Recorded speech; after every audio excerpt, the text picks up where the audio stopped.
Joining me is Daisy Cousens, Sky News contributor and YouTube star with her own video channel. Daisy Cousens, thank you so much for your time. Great to see you again. How big was this case in the social media, in the media generally, but social media particularly? Andrew, this was the biggest thing that I have seen on social media and in the media since Jussie Smollett. It was honest to God like a reality television show, but instead of everyone tuning in to watch the latest episode of Married at First Sight, everyone tuned in to watch the latest episode of Johnny and Amber. It was really, really quite extraordinary. I think there are a couple of reasons for that, for the huge fixation that people had. The first is, obviously the fame factor. These two people are extremely well known.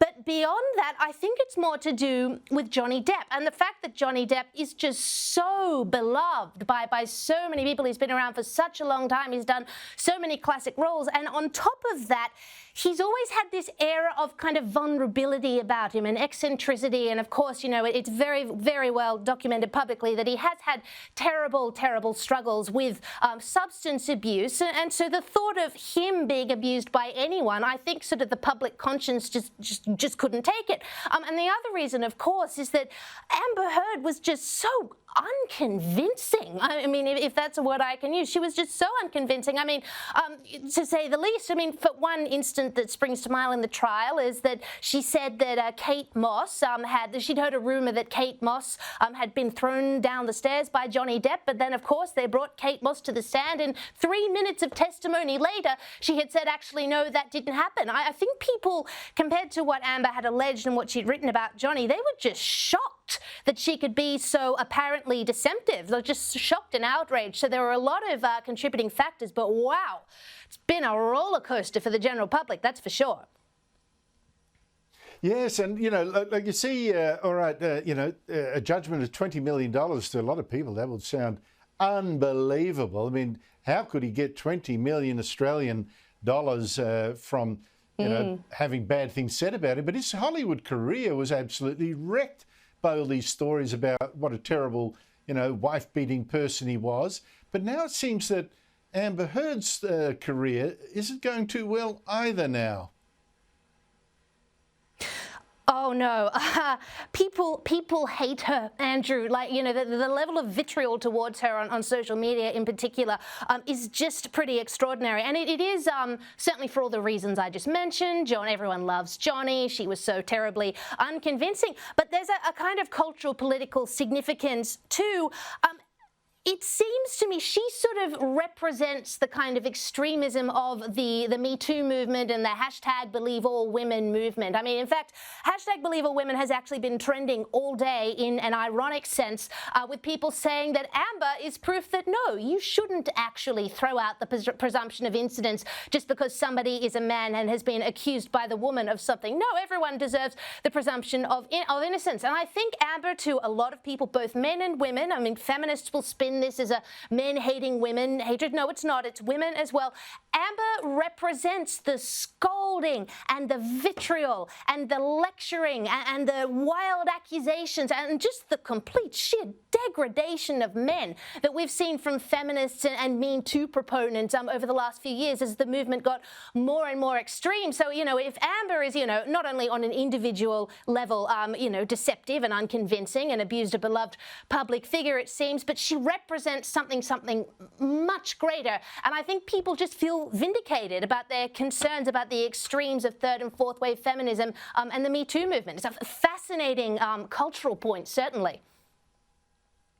Yeah, I think that's why social media really took Depp's side and tore her to bits. But, she's going to pay for it. I mean, not just the $20 million. I read that she's been written out, not completely, the latest Aquaman movie. I mean, she was a star in the first and the sequel. She's getting a tiny little role like this now. I think the longer it goes, the less you'll see of her, the more will hit the cutting room floor.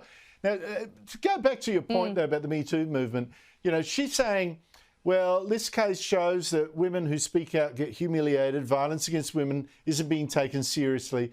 I don't know if you can see it that way. I mean, that it works to the extent that, the Me Too extremists would be saying any woman should be believed. How often did you hear that? A woman must be believed, But no, we're all individuals. Some women have got a story, some women don't have a story. Some men are telling the truth, some men are liars. You judge each case by the facts, not by the gender of whoever's involved. And I think that's the issue here, isn't it? This is not a blow against Me Too. It is a blow against people who don't tell the truth. Yeah, it really is. Like I said, it is fascinating, and there is such a loss of individualism in today's kind of collectivist left-wing cultural push. It shouldn't be, you know, based on the gender of the individual. You shouldn't just believe someone because they're a woman, and you shouldn't just disbelieve someone because they are a man. And with Amber going on about how apparently violence against women isn't taken seriously, that's ridiculous. Has she been living under a rock for the past few years? I mean, violence against women is rightfully taken extremely seriously, but often in a way that is kind of twisting of the truth. For example, people who put down all of domestic violence and intimate partner violence down to this vague concept of gender inequality and refuse to address the things like, say, substance abuse and alcohol abuse and poverty and you know, isolation. There are a lot of things that contribute to domestic violence, whatever the genders, or the fact that a lot of domestic violence is reciprocal. All of that gets kind of thrown out the window when you look at it purely through the prism of gender. And the thing that, if anything, isn't taken seriously, it's violence against men. It's domestic violence perpetrated against men, not just in terms of women who are, you know, intimate partner violence, but also men abusing men in familial relationships. And I know that whenever I bring that up with feminists, they jump immediately to the default of, oh, men are mostly the perpetrators, as if somehow it's the fault of male victims. This is the problem. When you don't look at things through an individual lens, and when you don't hold individuals to account to tell the truth or not. So I'll say it again, this is a massive cultural turning point, definitely.